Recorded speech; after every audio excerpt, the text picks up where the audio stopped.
فاعبد الله مخلصا له الدين ألا لله الدين الخالص.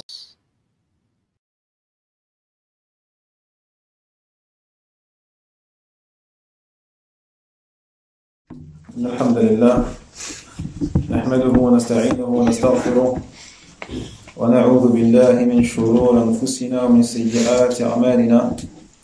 من يهده الله فلا مضل له ومن يضلل فلا هادي له، وأشهد أن لا إله إلا الله وحده لا شريك له، وأشهد أن محمدا عبده ورسوله صلى الله عليه وعلى آله وصحبه وسلم. يا أيها الذين آمنوا اتقوا الله حق تقاته ولا تموتن إلا وأنتم مسلمون. يا أيها الناس اتقوا ربكم الذي خلقكم من نفس واحدة وخلق منها زوجها وبث منهما رجالا كثيرا ونساء، واتقوا الله الذي تساءلون به والأرحام إن الله كان عليكم رقيبا. يا أيها الذين آمنوا اتقوا الله وقولوا قولا سديدا يصلح لكم أعمالكم ويغفر لكم ذنوبكم، ومن يطع الله ورسوله فقد فاز فوزا عظيما.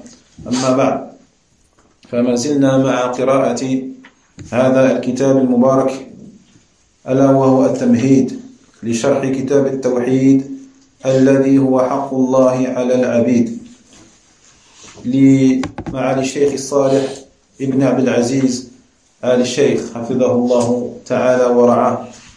وما زلنا في مقدمة هذا الكتاب. طيب، بسم الله. أخانا محمد le voisin, comment tu t'appelles أخي؟ عفوا زدين.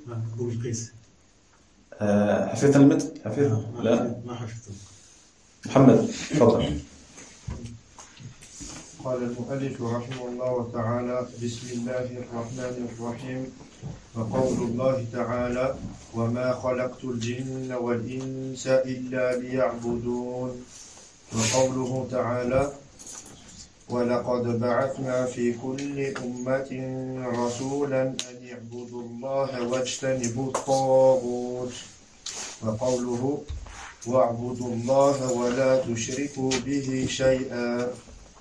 وقوله: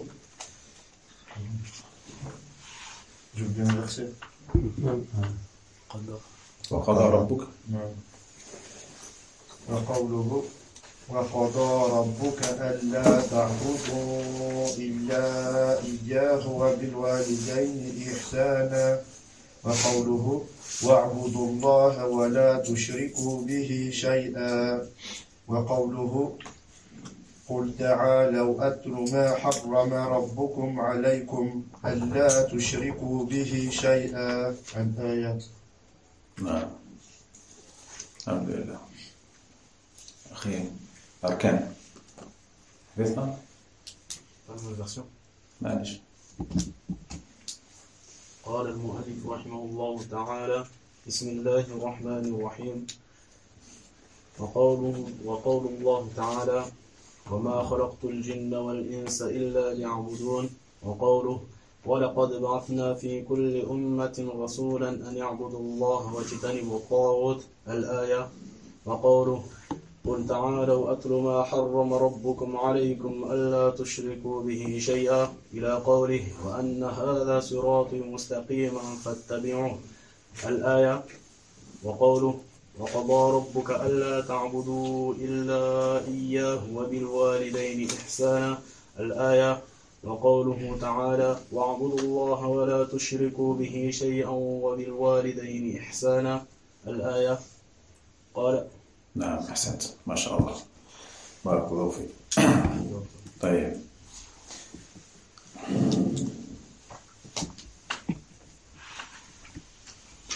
قال تعالى، أو قال المؤلف رحمه الله تعالى: وقوله تعالى.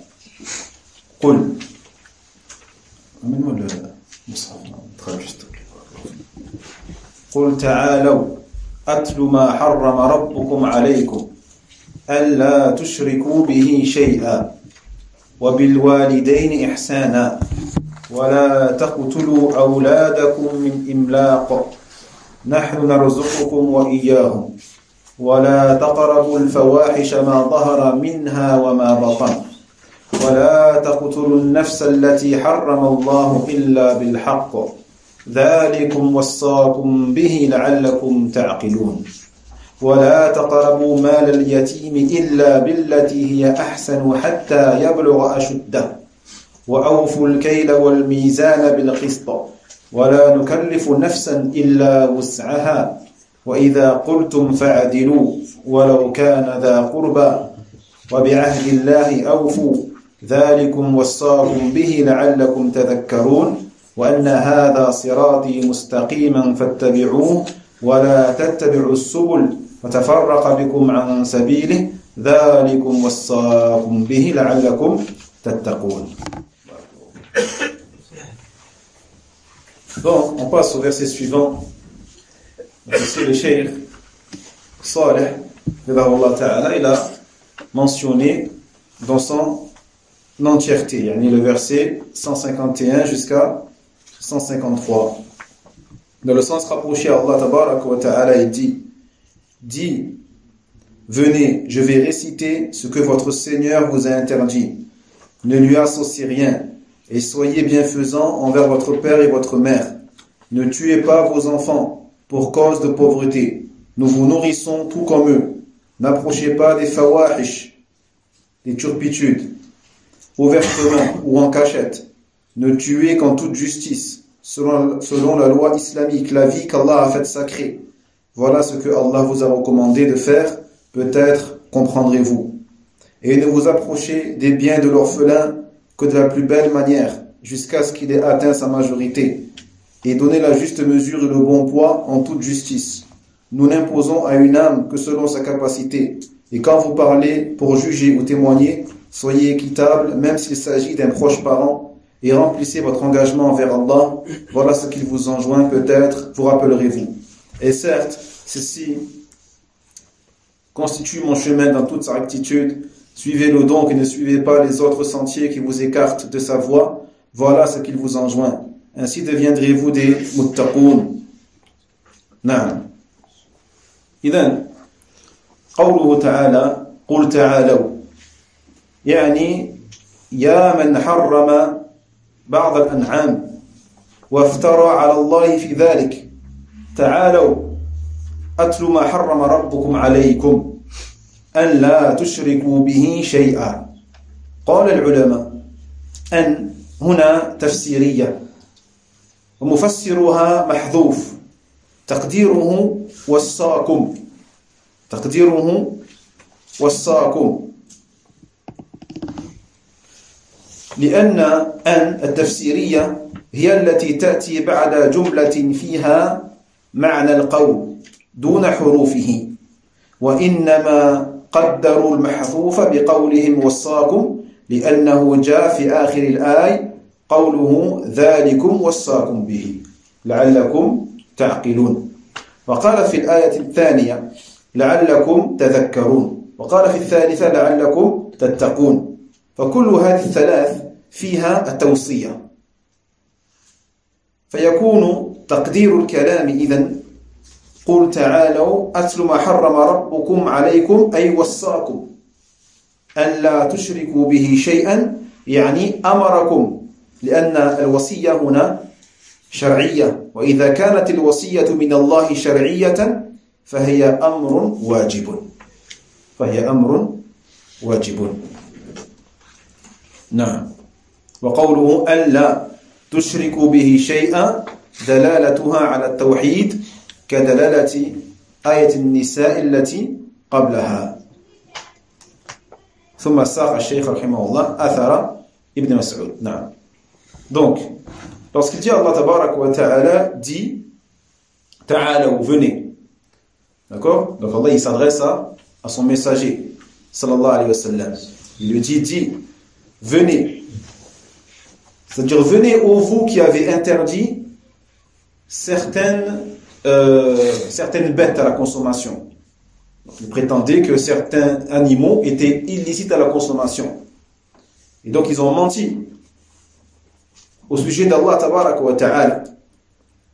Hein, c'est pour ça qu'Allah lui dit ta'alaw, venez, que je vous récite ce que votre Seigneur a interdit pour vous. Et la première chose qu'il a évoquée, c'est quoi? An la tushriku bihi shay'an. Hein? An la tushriku bihi shay'an. Que vous ne lui associez rien. Donc le an ici, c'est un an qu'on dit dans la langue arabe tafsiriya. C'est un an qui va détailler et expliquer la chose. Donc qu'est-ce que Allah vous a interdit? Qu'est-ce que votre Seigneur vous a interdit? An la tushriku bihi shay'an. Et donc ce an on l'appelle tafsiriya. C'est un an explicatif. D'accord? Et ce qui est expliqué par ce n là, il est mahdhouf. Ici, il n'est pas dit par Allah, il est sous-entendu. Et c'est quoi? C'est wassaakum. Wassaakum. Il vous a recommandé. Donc une wasiya, c'est une recommandation. Allah vous a recommandé. D'accord?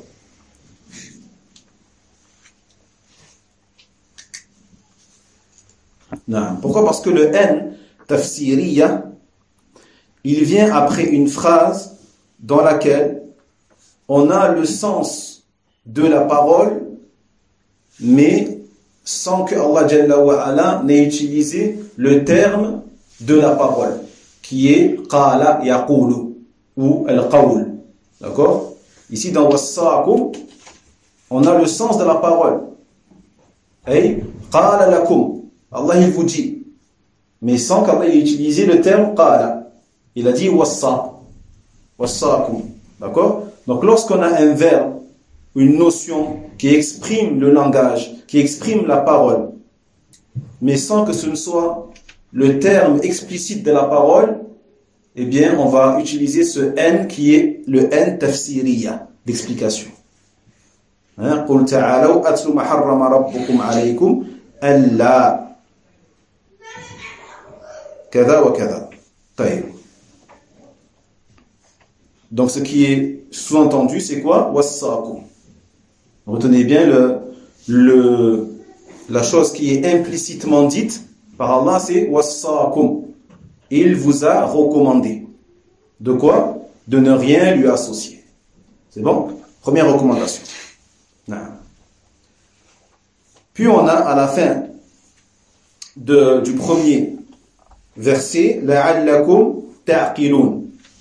Ainsi, comme ils ont traduit, peut-être comprendrez-vous, peut-être raisonnerez-vous. D'accord? À la fin du second verset, on a la'allakum tadhakkarun, peut-être vous rappellerez-vous. Et à la fin du troisième verset, on a la'allakum tattaqun, ainsi atteindrez-vous at-taqwa, la piété religieuse. Donc les ulama ils disent celui qui respecte toutes les choses qu'il y a dans ces trois versets-là, eh bien, il aura acquis ces trois choses-là. Al-aql, la raison, l'intelligence, ainsi que at-tadhakkur, le fait de se rappeler, et aussi at-taqwa, la piété. Donc ces trois choses-là comportent la recommandation d'Allah. Tawsiyat Allah Azza wa Jal. Donc, encore une fois, la chose qu'Allah Jalla wa Ala veut dire ici, de manière implicite, c'est il vous a recommandé de ne rien lui associer. Mais ici, il faut savoir que la recommandation religieuse de la part d'Allah Jalla wa Ala, c'est un ordre. La wasiya d'Allah Jalla wa Ala pour ses créatures, c'est un ordre. Donc c'est comme si Allah te disait, il vous a ordonné, amarakum. Il vous a ordonné. Donc lorsqu'il dit, alla tushriku bihi shay'an, de ne rien lui associer, ici on a donc l'indication de l'obligation du tawhid, comme on l'a vu dans le verset précédent, de la sourate An-Nisa. D'accord? C'est la même argumentation pour dire que cette expression-là, an la tushriku bihi shay'an, c'est l'obligation du tawhid et l'interdiction du shirk. On avait vu, hein? An la tushriku, on avait vu que an la tushriku, ça désigne toute forme de shirk. Parce que le verbe ici, bil mudari', hein? Après un lam, ici c'est un lam de quoi? An la tushriku. أن لا تشركوا به شيئا ها ناهية tu es sûr ما حرم ربكم عليكم أن لا تشركوا به شيئا وبالوالدين إحسانا ولا تقتلوا أولادكم نافية سلام نافية ici d'ailleurs comme dans le verset dans la sourate Al-Isra j'avais dit que c'était un la nahiya, c'était un la nafiya. Le la nahiya, il est dans surat Al-Nisa. Wa'budullaha wa la tushriku bihi shay'an. Là, c'est un la d'interdiction. Nahiya. Dans la surat Al-Isra, ainsi que dans la surat Al-An'am, c'est un la nafiya, de négation. D'accord? Wa qada rabbuka an la ta'budu illa iyyah. طيب تذكرون إذا هناك أن ناصبة ولا نافية الناصبة ولا نافية وتعبدوا مضارع ماذا؟ منصوب ليس بمجزوم تعبدوا منصوب بماذا؟ بأن وعلامة نصبه حذف النون والواو لا لا الواو فاعل الواو فاعل والواو فاعل طيب كل ici c'est un la de négation nafiya également et donc le verbe qui vient après il va non seulement exprimer le présent al-mudari' la tushriku mais il va exprimer aussi al-umum fi jami' anwa' ash-shirk d'accord il va exprimer l'interdiction de toute forme de shirk que ce soit al-akbar al-asghar al-khafi al-zahir al-batin toute forme de shirk quel qu'il soit d'accord naam et shay'an ça exprime quoi ici wala tushriku bihi shay'an shay'an il est nakira il est indéterminé donc ça veut dire que Allah il interdit toute chose c'est-à-dire toute chose il interdit quoi les frères toute forme de shirk toute forme de shirk on a dit c'est dans le verbe tushriku an la tushriku on a dit que le la nafiya de négation et le la d'interdiction lorsqu'il rentre avec quelque chose qui est nakira qui est indéterminé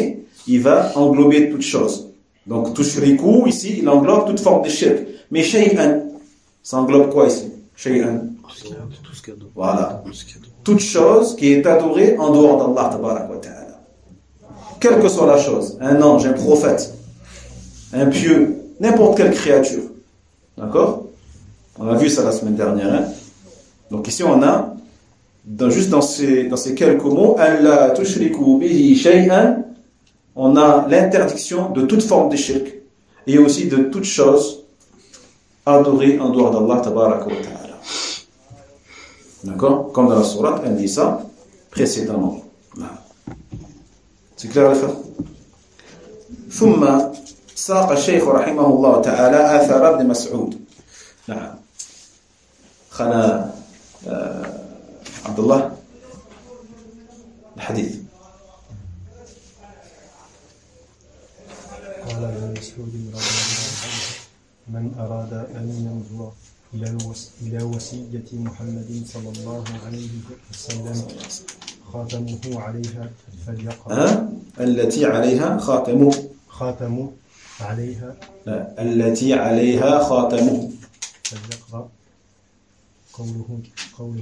قوله تعالى قل تعالوا أتل ما حرم ربكم عليكم ألا تشركوا به شيئا إلى قوله وأن هذا صراطي مستقيما فاتبعوه. نعم قف. Fais attention Inch'Allah. Le début hein. التي عليها خاتمه فليقرأ قوله إبراهيم حديث معاذ.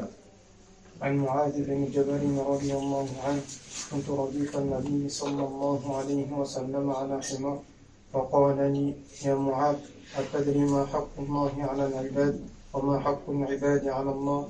قلت الله ورسوله أعلم. قال حق الله على العباد أن يعبدوه ولا يشركوا به شيئا وحق العباد على الله أن لا يعذب من لا يشرك به شيئا. قلت يا رسول الله أفلا أبشر نعم. يا رسول الله أفلا أبشر الناس؟ قال لا تبشرهم فيتكلوا. أخرجه في الصحيحين. أحسنت بارك الله فيك. طيب إذا قوله من أراد أن ينظر إلى وصية محمد صلى الله عليه وسلم التي عليها خاتمه فليقرأ قوله تعالى إلى آخره. قوله التي عليها خاتمه يعني التي كانت من آخر ما وصى به ومن آخر ما أمر به، يعني التي لو قدر أنه وصى وختم على هذه الوصية وفتحت بعد وفاته صلى الله عليه وسلم وانتقاله إلى الرفيق الأعلى لكانت في هذه الآيات التي فيها الوصايا العشر. فهذا القول من ابن مسعود رضي الله عنه للدلالة على عظم شأن هذه الآيات التي افتتحت بالنهي عن الشرك، والنبي صلى الله عليه وسلم ابتدأ دعوته بالأمر بعبادة الله وحده والنهي عن الشرك، واختتمها أيضا كما دل عليه كلام ابن مسعود هذا بالأمر بالتوحيد والنهي عن الشرك، فدل ذلك على كونه أولى المطالب وأول المطالب وأهم المطالب. Donc, l'auteur, rahimahullah ta'ala, après les versets, il évoque ici deux hadiths. Le premier, celui de Ibn Mas'ud, qui a dit donc au début du hadith, celui qui veut regarder la recommandation ou le testament de Muhammad sallallahu alayhi wa sallam sur lequel il y a son khatamuhu, son sceau, qu'il lise la parole d'Allah tabarak wa ta'ala jusqu'à la fin du hadith. Donc lorsqu'il dit allati alayha khatamu, le testament sur lequel il y a le sceau du prophète sallallahu alayhi wa sallam. Donc à l'époque, vous savez, ils avaient une bague avec laquelle il a posé leur sceau sur la lettre, etc. Il a fermé puis il mettait le sceau comme ça. Et donc il dit, c'est-à-dire que fait partie des dernières choses qu'il a recommandé le prophète sallallahu alayhi wa sallam et qu'il a ordonné. Ça ne veut pas dire que le prophète il a fait. Le prophète n'a pas écrit, il n'a pas laissé de testament de manière concrète. Là. Mais Ibn Mas'ud il nous dit que s'il avait laissé un testament, que s'il avait écrit un testament qu'il aurait cacheté avec son sceau et qu'après sa mort on aurait ouvert sa lettre ou son testament après qu'il ait rejoint Al-Rafiq al-A'la. C'est qui les frères Al-Rafiq al-A'la? Allah. Tu t'inquiètes? Où c'est que tu avais ça? Dans l'histoire du prophète sallallahu alayhi wa sallam, sa mort. Non, mais pourquoi? Qui te dit que c'est Allah? Al-Rafiq al-A'la. Le hadith, on le connaît, mais Al-Rafiq al-A'la. Est-ce que tu as vu le chant du hadith? Tu as écouté le chant? Non. J'ai vu qu'Aïcha disait que c'était Allah. Elle a dit? Non. Faut être sûr.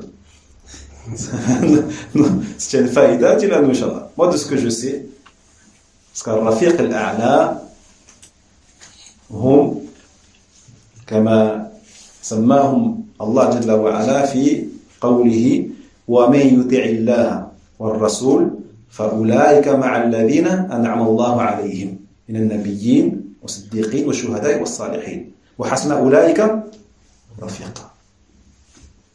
D'accord? moi de ce que je sais, de manière certaine, parce que les ulama, ils ont dit, Al-Rafiq al-A'la, ce sont ceux qu'Allah Jalla wa Ala a mentionné dans sa parole, mais au sens rapproché, celui qui obéit à Allah et aux messagers, ceux-là seront avec ceux pour qui Allah a comblé les faveurs parmi les prophètes, les véridiques, les martyrs et les pieux. Et quelle bonne compagnie que cela. Wa hasna ulaika rafiqa. D'accord? Donc il a rejoint tous les prophètes, tous les messagers, les pieux, etc. Taïb. Et donc, s'il avait écrit un testament et qu'il avait donc apposé son sceau dessus et si on l'avait ouvert après sa mort, eh bien on aurait eu la recommandation qui sont dans ces versets-là de la sourate Mada An-Nisa Al-Wasaya Al-Ashr Al-Wasaya Al-Ashr fi sourate An-Nisa. D'accord? Ça c'est la parole de Ibn Mas'ud et elle nous montre l'importance énorme de ces versets-là. Dans la sourate An-Nisa qui contient donc les 10 recommandations. Qui commencent par quoi? Par l'interdiction du shirk. Par l'interdiction de l'associationnisme. Donc le prophète sallallahu alayhi wa sallam a commencé sa da'wa par le commandement de l'adoration d'Allah Jalla wa Ala seul et l'interdiction du shirk. Et il a clôturé, comme l'a montré aussi Ibn Mas'ud, par l'ordonnance du tawhid et l'interdiction du shirk. D'accord les frères? Non. Surat Al-An'am. Surat Al-An'am, les versets qu'on a vus tout à l'heure, 151 jusqu'à 153. D'accord? Donc les 10 ici, recommandations. Parce que dans la Surat Al-Nisa, on a les 10 huquq. Al-huquq al-ashara. D'accord? Mais là, on a al-wasaya al-ashara. Donc c'est deux choses différentes. On a les 10 recommandations dans la Surat Al-An'am, alors que dans la Surat Al-Nisa, on a les 10 huquq, les 10 droits.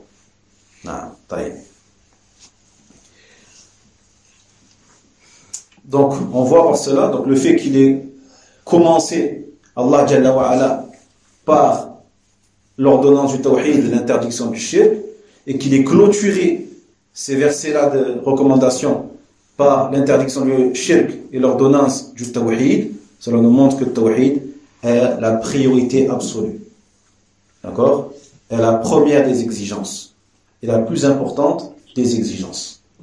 طيب ثم قال بعد ذلك عن معاذ بن جبل رضي الله عنه قال كنت رديف النبي صلى الله عليه وسلم على حمار فقال لي يا معاذ أتدري ما حق الله على العباد وما حق العباد على الله قلت الله ورسوله أعلم قال حق الله على العباد أن يعبدوه ولا يشركوا به شيئا وحق العباد على الله أن لا يعذب من لا يشرك به شيئا فهذا قد مر بيان معناه لكن الشاهد من هذا الحديث ومناسبته للابتداء ابتداء كتاب التوحيد أنه أتى فيه بلفظ حق الذي في قوله أتدري ما حق الله على العباد ثم قال حق الله على العباد أن يعبدوه ولا يشركوا به شيئا وهذا الحق حق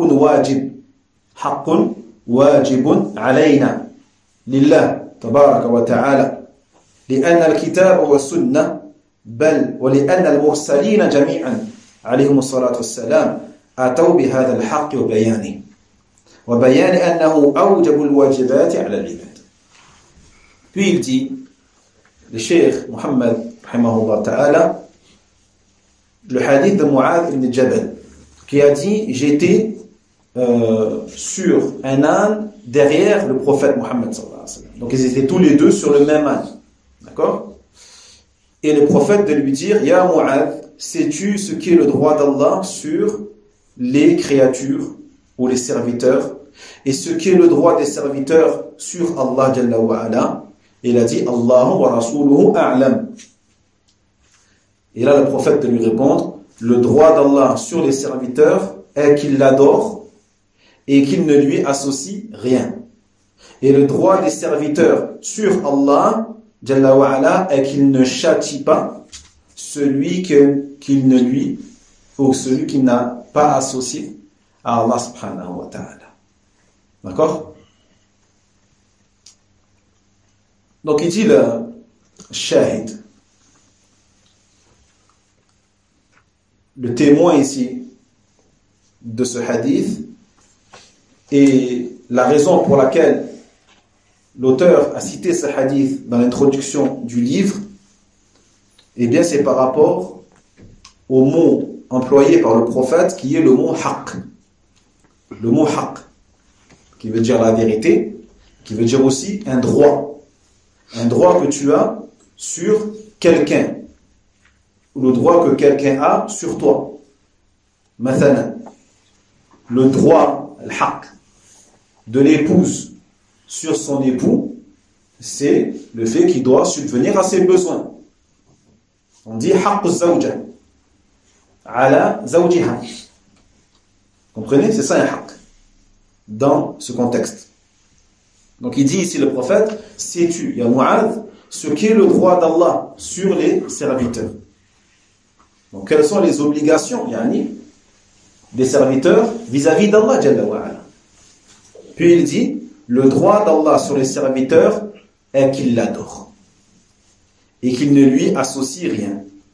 Donc ce haqq, c'est un haqq qui est wajib, c'est un droit qui est obligatoire pour Allah Jalla wa ala, sur les créatures, sur les serviteurs, pour Allah subhanahu wa ta'ala, car le Coran et la Sunna, même tous les messagers alayhimus salam, sont venus avec l'ordonnance de ce droit-là, qui est le droit de l'adoration d'Allah Jalla wa ala seul. Et ils ont exposé ce droit et ont indiqué que c'est l'obligation la plus obligatoire. C'est l'obligation la plus obligatoire qui pèse sur les créatures. ثم قال وحق العباد على الله أن لا يعذب من لا يشرك به شيئا.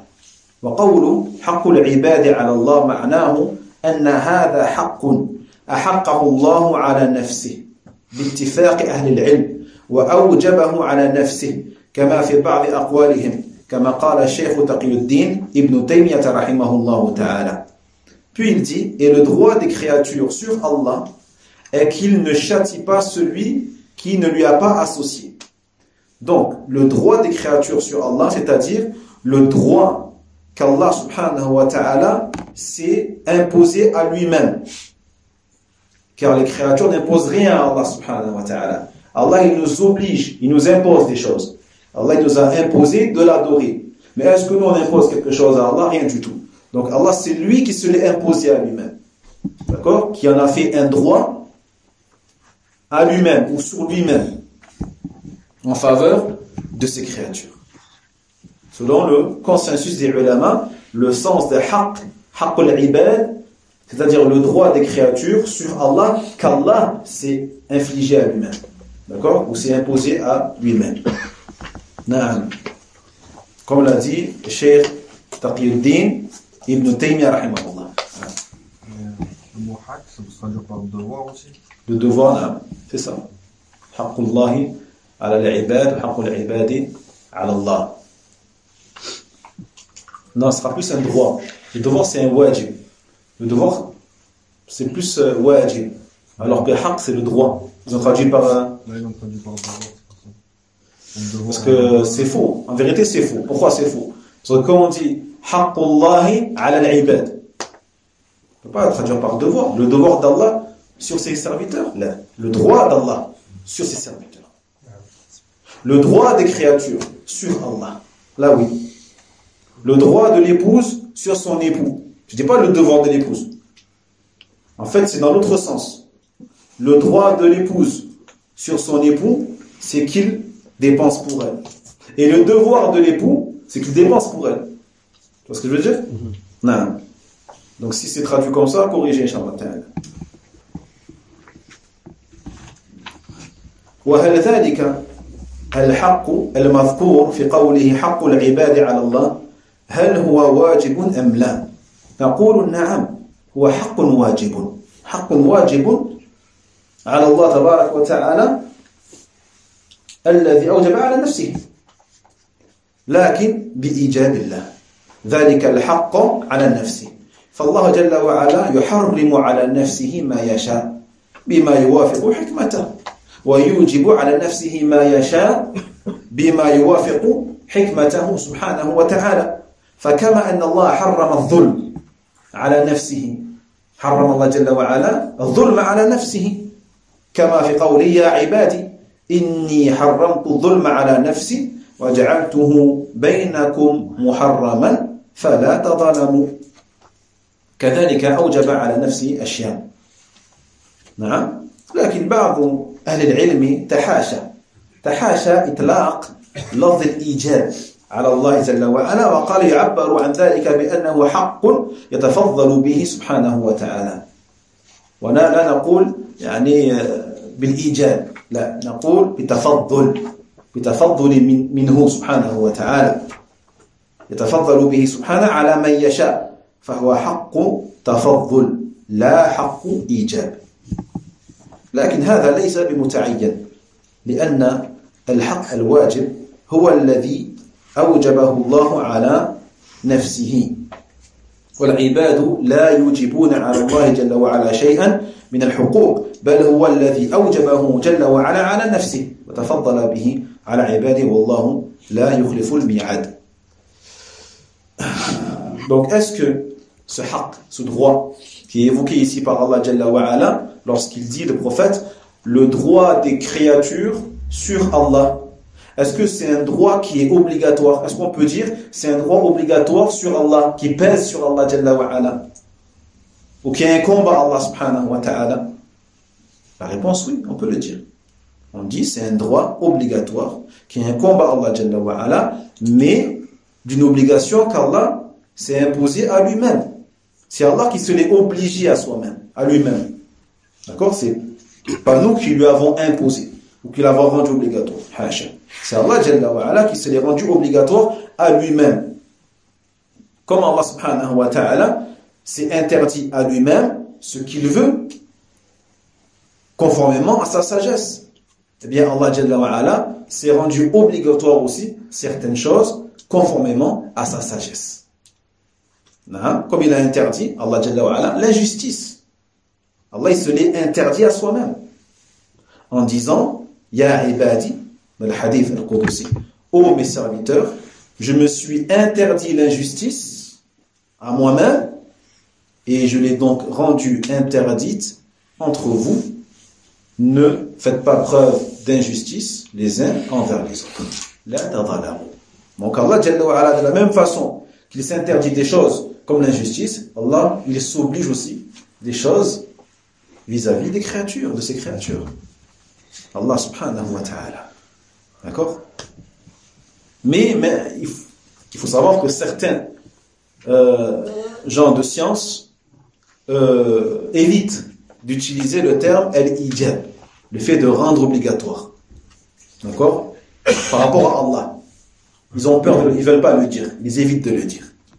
Et ils disent que, on dira plutôt, c'est pas un droit qui est rendu obligatoire, mais c'est un droit gracieux. C'est un droit gracieux, c'est une grâce qu'Allah nous fait. C'est pas une chose qui s'est imposée ou une obligation sur Allah. Là, ils disent c'est un droit gracieux. C'est-à-dire, et pas un droit qui a été rendu obligatoire. Quoi qu'il en soit, il n'y a pas de mal, dit le cheikh, à dire que c'est un droit rendu obligatoire sur Allah tabarak wa ta'ala, mais bien sûr en sachant que c'est Allah qui l'a rendu lui-même obligatoire pour lui. Et Allah il fait ce qu'il veut, selon sa sagesse. D'accord? Et les créatures, bien sûr, n'imposent rien à Allah subhanahu wa ta'ala parmi les droits qu'ils ont sur Allah subhanahu wa ta'ala. Au contraire, c'est Allah qui se l'est rendu obligatoire à lui-même et qu'il a bien sûr fait grâce à ses serviteurs, et Allah ne manque jamais à sa promesse. Allah ne manque jamais à sa promesse. Taïb. Donc, à partir du moment où Allah Jalla wa Ala t'a dit, par le biais de son prophète sallallahu alayhi wa sallam, que le droit des créatures sur lui est qu'il ne les châtie pas s'il n'associe pas à Allah subhanahu wa ta'ala, sache que Allah Jalla wa Ala tiendra sa promesse. Taïb. Alhamdulillah. C'est clair les frères? ثم إن شاء الله تعالى ما دامت ذكر هنا في هذا الكتاب المؤلف المسائل لهذا الباب ولهذه المقدمة إن شاء الله سنقرأها بإذن الله عز وجل. طيب يقول المؤلف رحمه الله فيه مسائل اقرأ حسن. الأولى الحكمة في خلق الجن والإنس. Non. Donc vu que dans ce livre-là, à la fin des chapitres, l'auteur rahimahullah mentionne ce qu'on appelle les masaïl, les points importants à retenir, les points essentiels à retenir des hadiths, des versets qui ont été cités. Eh bien, on va les lire, Inch'Allah Ta'ala, même si le Cheikh Saleh ne les a pas expliqués au fait de charh. D'accord? Mais on va juste les dire et les traduire, bi'idhnillah.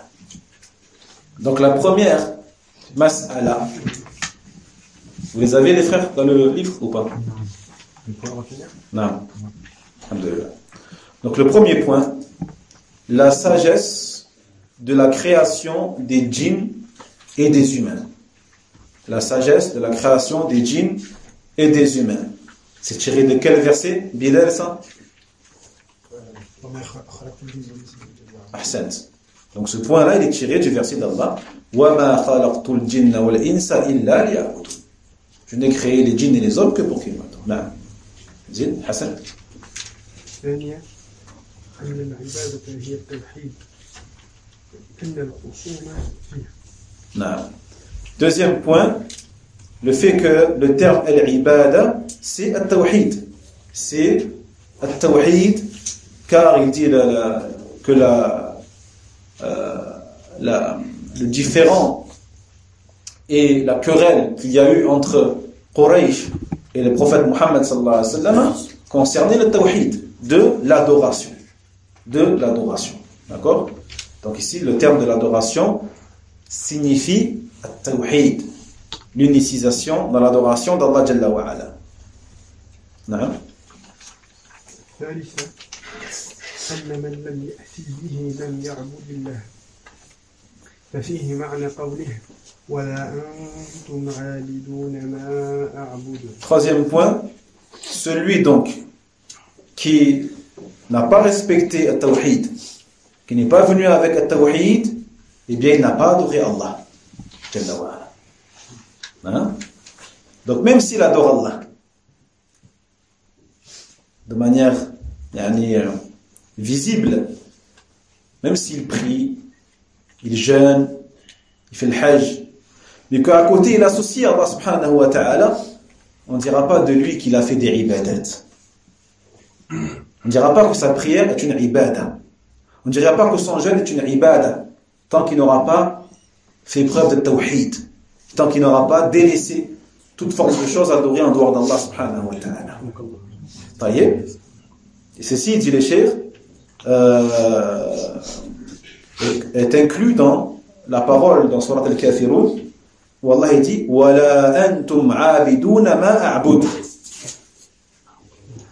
أي لستم عابدين عبادتي أنا. لستم عابدين عبادتي أنا لأن عبادتكم مبنية على الشرك.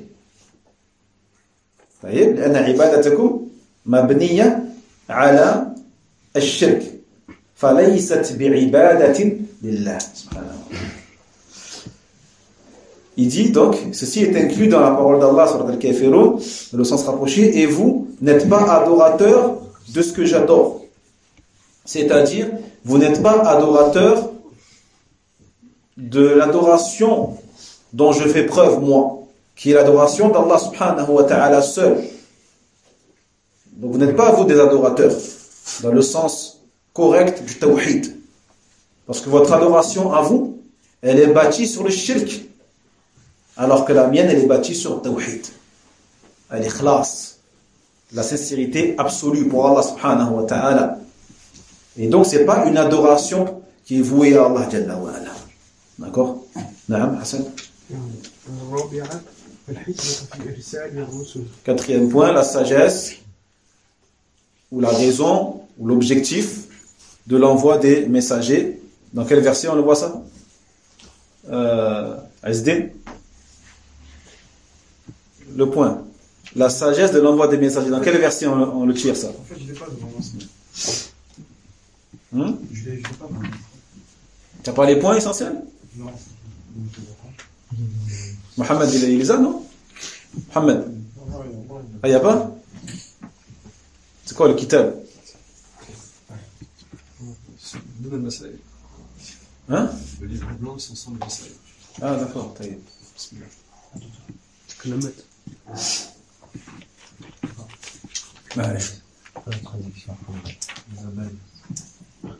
Azzeddin, dans quel verset on trouve ça? Al-Hikmah, fi irsal al-Rusul. Hein? C'est facile. أي نعم ولقد بعثنا في كل أمة رسولا أن يعبدوا الله واجتنبوا الطاغوت. Et nous avons envoyé à chaque communauté un messager, afin qu'il leur dise adorez Allah et éloignez-vous du taghut. نعم. حسن. الخامسة أن الرسالة عمت كل أمة. Cinquième point, le fait que le message concerne toutes les communautés. Toutes les communautés. La preuve, le verset. Nous avons envoyé à chaque communauté. D'accord?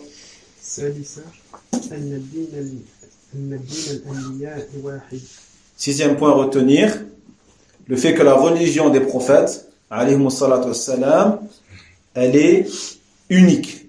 Ils sont venus avec la même religion, c'est-à-dire avec le même appel au tawhid et l'interdiction du shirk. Ils sont tous venus avec ça. La preuve, le verset وَلَقَدْ بَعَثْنَا فِي كُلِّ أُمَّةٍ رَسُولًا. D'accord? Même si, bien sûr, comme on l'a dit la semaine dernière, la législation et les lois qui ont été apportées à certaines époques peuvent être différentes d'autres époques et d'autres messagers. Mais le message principal, l'objectif principal est le même. C'est-à-dire التوحيد. حسن. السابعة المسألة الكبيرة أن عبادة الله لا تحصل إلا بالكفر بالطاغوت ففيه معنى قوله تعالى فمن يكفر بالطاغوت ويؤمن بالله فقد استمسك بالعروة الوثقى. طيب. Septième point à retenir, il dit ici al-mas'alatul kabira. C'est un point qui est important ici. Il dit l'adoration d'Allah tabaraka wa ta'ala ne pourra se réaliser, se produire qu'à travers le fait de mécroire au taghut, le fait de tourner le dos au taghut. Et cela est inclus dans la parole d'Allah Jalla wa Ala, Surat al-Baqarah, dans le sens rapproché. Et celui qui mécroit au taghut et qui croit en Allah Jalla wa Ala, il aura certes saisi l'anse la plus solide. Le verset. D'accord? Et une parenthèse par rapport à la semaine dernière, au taghut. J'avais dit que on devait détester tawarit, le taghut. On se doit non seulement de mécroire en lui, mais on se doit aussi de détester ce qui est adoré en dehors d'Allah Jalla wa Ala. Mais bien sûr, est exclu de cette hostilité qu'on doit avoir envers ces choses-là, tous ceux qui n'ont pas demandé à être adorés, comme les prophètes et les messagers. Alayhimu salatu wassalam. D'accord? Là, quand on parle de taghut, et déjà en plus, les prophètes, on les appelle pas tawarit. On ne dit pas les prophètes qui sont adorés comme Isa. On ne dit pas Isa c'est un taghut. parce que les chrétiens l'adorent l'un. Pourquoi? Parce que Isa, il n'a jamais appelé à être adoré. Au contraire. Vous voyez? Qui nous rappelle c'est quoi un tarout? Les frères Daoud, c'est quoi un tarout? C'est quelque chose qui est adoré en dehors d'Allah. Seulement? On avait donné une définition plus générale. Ibrahim. Nourdin. Tout ce qui est adoré en dehors d'Allah est belle. Là. Daoud, tu l'as ou pas? Et toute chose adorée en dehors d'Allah, Allah a toujours une bonne affirmation. Man. Akhi. Sama. C'est Oussama. Tout ce qui est adoré en dehors d'Allah et tout ce qui pousse à dépasser les limites. Ah, c'est déjà plus précis. Akhi. tout ce qui est adoré en dehors d'Allah et qui prône cette adoration. Celle de Oussama, elle est plus complète. Dans le sens, on avait dit, comme l'a dit Ibn Qayyim, وغيره الطاغوت هو ما تجاوز أو جاوز ما جاوز به العبد حده من معبود أو متبوع أو مطاع. On a dit la semaine dernière celle-là. Tarout, comme l'a dit Ibn Qayyim rahimahullah et d'autres, il dit c'est la chose par laquelle le serviteur va dépasser ses limites. La chose par laquelle le serviteur va dépasser les limites. Que cette chose soit une chose qui est adorée, ma'boud, ou suivie, matbou', ou obéie, muta'. Hein? Qu'est-ce qu'il dit ensuite? Wa ru'usuhum khamsa. Et les têtes de file des tawarites sont nombre de 5. C'est qui les frères? Pour ceux qui ont étudié Usul Thalatha. Hein? Iblis, la'anahullah. Donc la tête de file des tawarites, c'est Iblis. D'accord? Ensuite, qui on a? Pharaon. Je vais sortir la liste, la complète. Là. Ceux qui jugent autre que le loi d'Allah. Non, man hakama bighayri ma anzal Allah. Man hakama bighayri ma anzal Allah. Celui qui juge par une loi, je dirais même plus contraire à la loi d'Allah subhanahu wa ta'ala. Contraire à la loi d'Allah subhanahu wa ta'ala, c'est un taout. Vous voyez? Non. Et bien sûr, avec la croyance que cela est permis, ou que cela est mieux que la loi d'Allah, ou que cela est identique à la loi d'Allah subhanahu wa ta'ala. Dans ce cas-là, c'est un taout. Ensuite. Celui qui demande à être adoré. Non. Man da'a an-nas ila ibadati nafsihi. Celui qui appelle les gens à l'adorer. Lui, c'est un taout. Pharaon, c'est un taout, parce qu'il appelle les gens à l'adorer. Non, c'est ce que tu voulais dire. Zido, quatrième. Non, ahsant. Man ubida wa huwa rad. Celui qui est adoré et qui accepte et qui agrée ça. Donc du coup, on ne peut pas dire qu'Isa c'est un taout, parce qu'Isa, même s'il a adoré, il n'accepte pas ça. Après, il a mis en garde, il a interdit cela. Et enfin, celui qui prétend connaître le monde invisible. Non. Man idda'a mada bi'ilm al-ghaib. Celui qui prétend connaître al-ghaib, l'invisible. Que ça, Allah Jalla wa Ala connaît. C'est pas les frères? Donc toutes ces 5-là, c'est les têtes des tawarit. نعم حسن نعم الثامنة أن الطاغوت عام في كل ما عبد من دون الله عام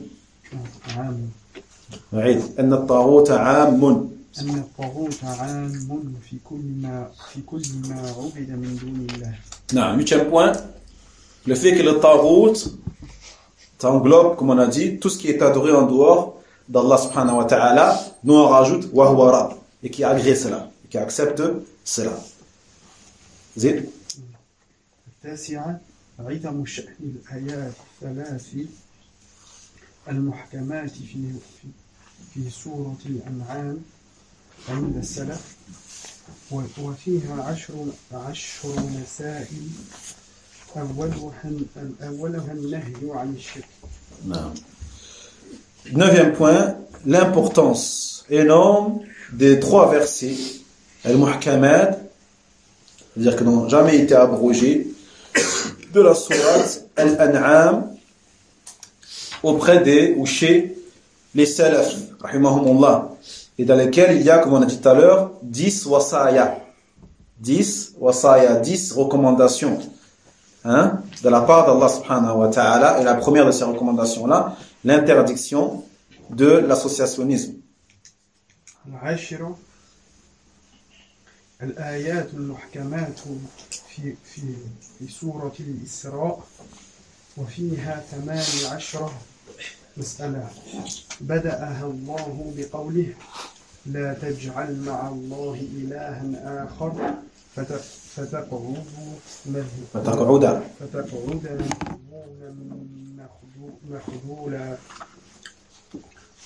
وختمها بقوله ولا تجعل مع الله إلها ولا تجعل مع الله إلها آخر فتلقى في جهنم ملوما مدحورا ونبهنا الله سبحانه على عظم شأن هذه المسائل بقوله ذلك مما أوحى إليك ربك من الحكمة. Non. Le 10e point, les versets de la sourate Al-Isra.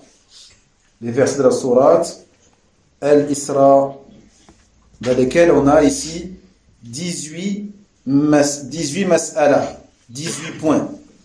D'accord? Donc dans la sourate Al-An'am, on avait les 10 recommandations. Là, on a les 18 points. Donc pour ceux qui veulent les connaître, ils retournent à ces versets-là de la sourate Al-Isra, versets dans lesquels Allah Jalla wa Ala a commencé par sa parole dans le sens rapproché. N'assigne point à Allah une autre divinité. Là encore une fois, il a commencé par l'interdiction du shirk. N'assigne point à Allah une autre divinité, sinon tu te trouveras méprisé et abandonné. D'accord? Madhmouman makhdoulan. Et il a terminé tous ces points-là dans le verset numéro 39. Numéro 39 de la même sourate, où il dit tout cela fait partie de ce que ton Seigneur t'a révélé de la hikmah. N'assigne donc pas à Allah une autre divinité, sinon tu seras jeté dans l'enfer, blâmé et repoussé. Hein? Donc vous voyez ici, il a commencé par l'interdiction du shirk et il a terminé par l'interdiction du shirk. Vous voyez? Donc Allah Jalla wa Ala ici attire notre attention et nous sensibilise sur la gravité de ces points-là, jusqu'à ce qu'ils disent à la fin ذَلِكَ مِمَّا أَوْحَى إِلَيْكَ رَبُّكَ مِنَ الْحِكْمَةِ. Dans le verset 39, tout cela fait partie de ce que ton Seigneur t'a révélé de la hikmah. D'accord? C'est bon les frères? Non. Hassan?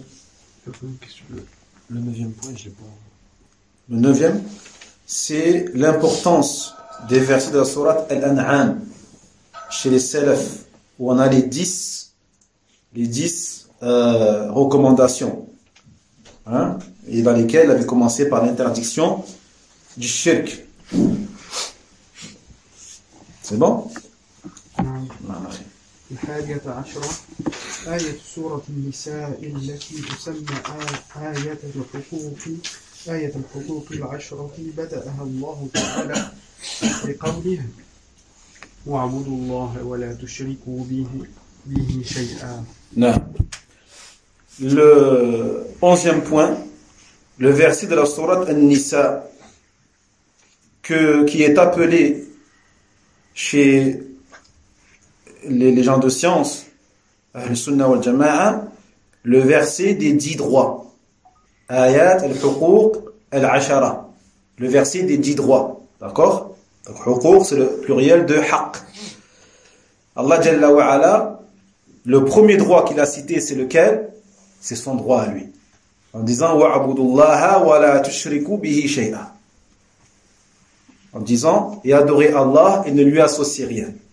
إذن أحق الحقوق حق الله سبحانه وتعالى ولا تنفع الحقوق إلا به فبدأت هذه الحقوق بحق الله سبحانه وتعالى. لهذا قال الشيخ العثيمين رحمه الله لما سأل النبي صلى الله عليه وسلم حكيم ابن حزام رضي الله عنه عمن كان يتصدق ويعتق ويصل رحمه في الجاهلية هل له من أجر؟ قال النبي صلى الله عليه وسلم أسلمت على ما أسلفت من الخير. أسلمت على ما أسلفت من الخير. فهذا يدل على أنه إذا لم يسلم لم يكن له أجر. إذا لم يسلم لم يكن له أجر.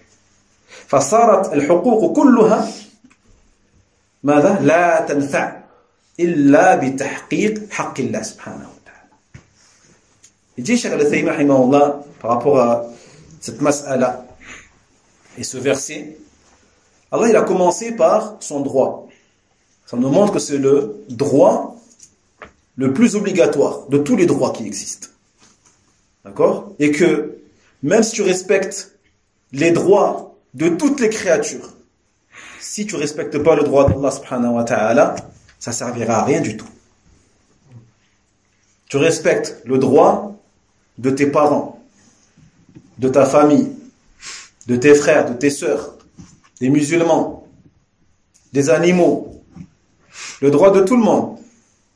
Tu ne respectes pas le droit d'Allah subhanahu wa ta'ala. Cela ne sera pas utile. Donc le fait qu'il ait commencé par le droit d'Allah nous montre que son droit est le plus important. Et ça on le voit dans le hadith lorsque Hakim ibn Hizam, le compagnon, il est parti voir le prophète sallallahu alayhi wa sallam et il lui a demandé: qu'en est-il de celui qui a donné l'aumône, qui a maintenu les liens de parenté, qui a libéré des esclaves, mais à l'époque pré-islamique, avant l'islam, yani. Est-ce qu'il est récompensé après l'islam ou pas? Les prophètes de lui répondre: Aslamta ala ma aslafta min al-khayr. Tu as embrassé l'islam sur ce que tu as fait de bien dans le passé. Il dit, Cheikh Al-Uthaymin, ça c'est la preuve que celui qui a fait du bien à l'époque où il n'était pas encore musulman, puis il s'est converti à l'islam, Allah subhanahu wa ta'ala, il le récompense pour tout ce qu'il a fait de bien avant. Allahu Akbar. Subhanallah, imagine-toi. Donc ça nous montre que, également, que si le droit d'Allah Jalla wa Ala, il n'est pas respecté, eh bien, les droits respectés en faveur des créatures ne serviront à rien pour toi, tant que tu n'auras pas respecté le droit d'Allah subhanahu wa ta'ala. Naam. Et ça veut dire aussi que celui qui a fait du bien dans sa vie, qui a respecté le droit des créatures, mais qui n'embrasse pas l'islam, et qui meurt sur ça, sur le kufr, il n'aura aucune récompense dans l'au-delà. Même s'il a fait du bien toute sa vie.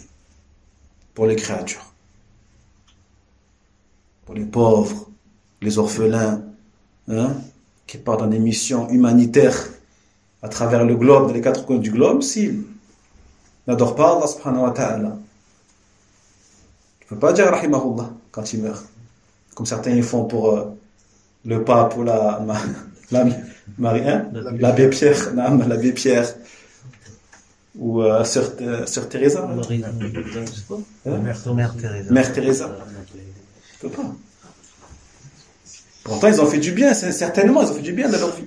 Vous voyez? Mais le droit le plus important, ils l'ont pas respecté. الله المستعان. نعم. نعم حسن. نعم. الثانية عشرة التنبيه على وصية رسول الله صلى الله عليه وسلم عند موته. نعم. Donc le 12e point, la sensibilisation sur la recommandation, le testament du messager d'Allah sallallahu alayhi wa sallam au moment de sa mort. Et on avait dit que en vrai il n'a pas écrit de testament, mais s'il avait écrit un testament, il aurait mis dedans ce qu'il y a dans la sourate, يعني la sourate Al-An'am. Al-An'am. نعم. تفضل. الثالثة عشرة معرفة حق الله علينا. 13e point, la connaissance du droit d'Allah sur nous. D'accord? Et ça on le trouve dans le hadith de Mu'adh. Quel est le droit d'Allah sur les créatures? An ya'budu wa la yushriku bihi shay'an. Qu'il l'adore et qu'il ne lui associe rien. الرابعة عشرة معرفة حق العباد عليه إذا أدوا حقه. أدوا حقه. 14e point, la connaissance du droit des créatures sur Allah Jalla wa Ala, si bien sûr ils ont respecté son droit. D'accord? Naam. Adinu inshallah ta'ala.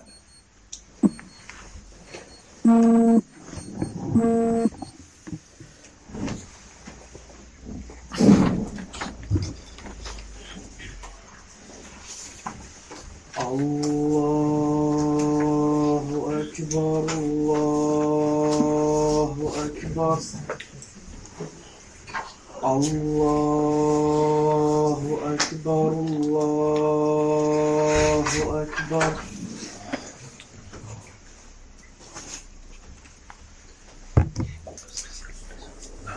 أشهد أن لا إله إلا الله أشهد أن لا إله إلا الله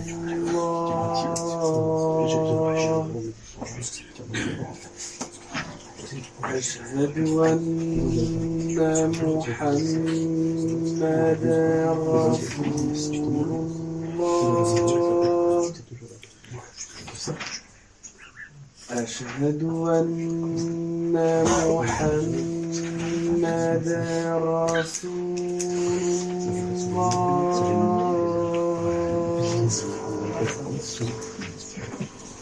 حي على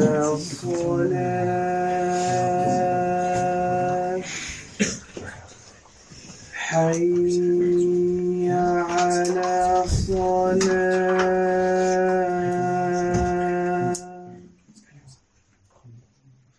حي على الفلاح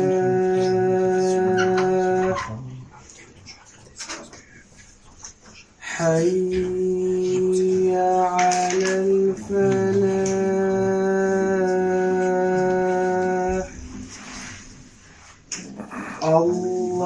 الله أكبر الله أكبر لا إله إلا الله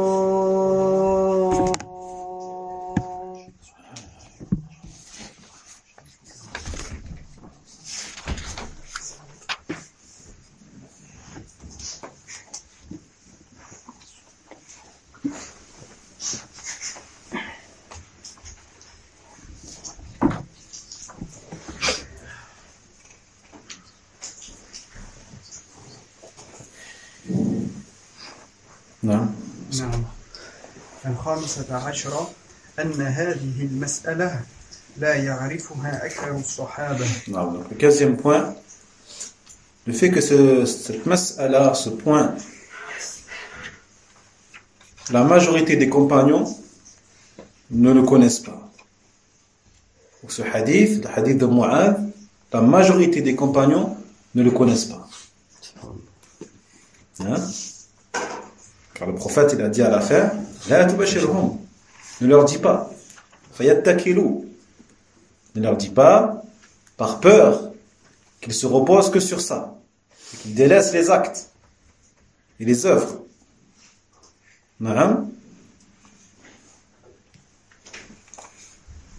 وذلك لأن معاذا أخبر بها. Et malgré ça, le Mu'adh, il a transmis. La preuve, c'est qu'on le sait.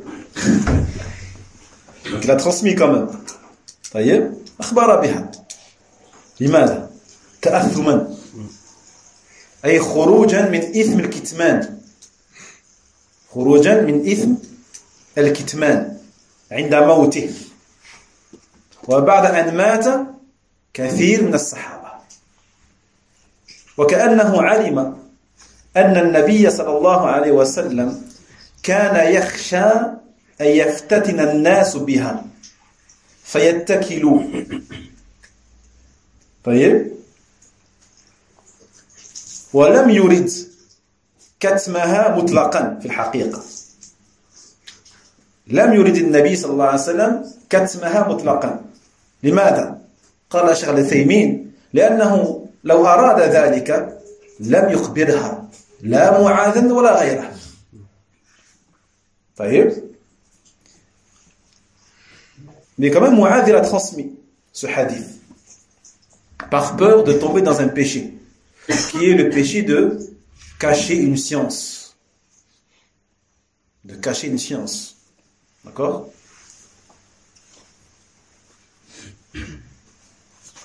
Avant de mourir. Donc il a quand même attendu pour le propager. Et il a propagé une année avant sa mort. Mais après que beaucoup de sahaba sont morts. Après la mort de la majorité des cheikhs, des ulama, des sahaba, pardon, c'est là qu'il a propagé avant de mourir. Par peur de tomber dans le péché de cacher une science. Et parce que c'est comme s'il savait aussi que le prophète sallallahu alayhi wa sallam lui a pas autorisé de le transmettre au départ parce qu'il avait peur que les gens soient trompés par ça.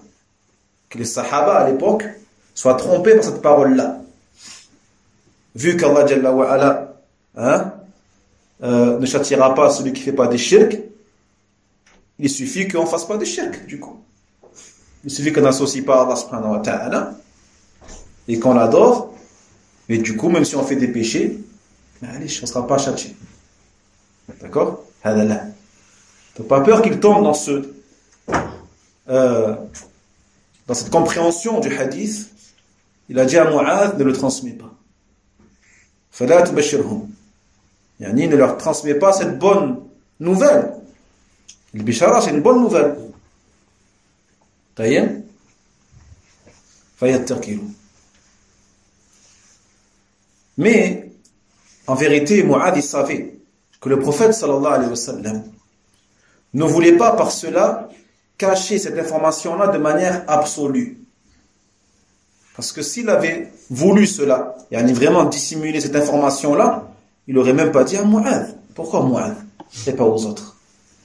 D'accord? Donc s'il a dit à Mu'adh, en gros, c'est comme s'il lui disait, pour l'instant, garde-le pour toi, attends, et quand ce sera le bon moment, tu le transmettras, Inch'Allah ta'ala. Taïeb? Allah ta'ala alam. Parce qu'il se peut aussi que, à ce moment-là de la révélation, il n'y avait pas encore tous les hadiths comme on les a aujourd'hui. Aujourd'hui, on n'a pas que ce hadith. On a plein d'autres hadiths qui nous font comprendre que celui qui est mort sur le tawhid, ça ne veut pas dire qu'il va échapper à l'enfer de manière absolue. On sait par exemple que le prophète sallallahu alayhi wa sallam, il va intercéder pour des monothéistes qui sont entrés en enfer. Donc s'ils sont entrés en enfer malgré le fait qu'ils soient monothéistes, ça veut dire que celui qui est mort sur le tawhid, il se peut qu'il entre en enfer aussi. Comprenez? Donc nous on a tous les textes aujourd'hui, alhamdulillah. Lorsqu'on réunit les textes, on arrive à la conclusion que c'est pas parce que tu es mort sur le tawhid, que tu n'as pas associé à Allah subhanahu wa ta'ala, que tu vas être épargné du feu de l'enfer pour autant. Si tu as commis des péchés graves et qu'Allah ne te pardonne pas, il se peut que tu entres en enfer pour un certain temps. Vous comprenez? Il se peut que à l'époque des Sahaba, il n'y avait pas encore toutes ces paroles-là du prophète sallallahu alayhi wa sallam. Vous comprenez la différence entre les deux époques? Taïeb. Et celui qui est concerné par ce hadith, c'est celui qui a réalisé tahqiq tawhid, qui a vraiment arrivé à l'aboutissement du tawhid. C'est pas n'importe qui. Et l'aboutissement du tawhid, la concrétisation du tawhid, elle ne peut se faire qu'à travers le délaissement des interdits. D'accord? Donc c'est pas quelque chose de simple. Tahqiq tawhid. Donc si tu veux être concerné par ton droit sur Allah tabaraka wa ta'ala, c'est-à-dire qu'il ne te châtie pas quand tu lui associes pas, tu dois t'éloigner des interdits. C'est pour ça Allah Jalla wa Ala, quand il parle de certains péchés, il en parle comme si c'était une catégorie des shirk. Qu'est-ce qu'il dit Allah Jalla dans la sourate Al-Jathiyah? Afara'ayta man ittakhadha ilahahu hawa. N'as-tu pas vu celui qui a pris ses passions pour divinité? Ses passions pour divinité. Il dit Cheikh Al-Uthaymin, celui qui commet un péché, en vérité, c'est une forme de shirk. C'est une forme de shirk. Hein? On avait vu que c'était une forme de istihlal. C'est comme ça que c'était une forme de shirk ou... C'est parce que c'est une forme d'istihlal que c'est une forme de shirk. Ça dépend. Istihlal dans le sens apparent du terme, dans le sens apparent. Mais dans la croyance, pas forcément. D'accord? Mais c'est ça, celui qui commet un péché, c'est comme s'il avait rendu licite puisqu'il a fait. Et c'est comme s'il avait fait passer sa passion avant Allah subhanahu wa ta'ala. Vous comprenez? C'est pour ça qu'il dit Allah, Afara'ayta man ittakhadha ilahahu hawa. Et tu n'as pas vu celui qui a pris pour passion sa divinité, ça ne veut pas dire qu'il l'a adoré ou qu'il lui voue une adoration. Mais vu qu'il a fait passer cette passion-là avant le droit d'Allah tabaraka wa ta'ala, c'est comme s'il l'avait associé. Tout ça pour dire quoi? Pour dire que si tu veux réaliser et aboutir à un tawhid parfait, complet, jusqu'à ce que tu sois concerné par ce hadith, il faut que tu t'éloignes des péchés. D'accord? Bien sûr, il ne faut pas que tu les associes. Il ne faut pas oublier aussi les péchés qui n'atteignent pas le degré de shirk, certes, mais qui vont faire que ton tawhid sera parfait. Et à partir de ce moment-là, tu pourras prétendre à jouir de ce bienfait-là qui est qu'Allah ne te châtie pas lorsque tu vas mourir dans cet état-là. فهمتم؟ نعم. فنكتفي بهذا القدر بإذن الله عز وجل والعلم عند الله وآخر دعوانا أن الحمد لله رب العالمين وصلى الله وسلم على نبينا محمد وعلى آله وأصحابه وإخوانه إلى يوم الدين. وينجي الله الذين اتقوا بمفازتهم لا يمسهم السوء ولا هم يحزنون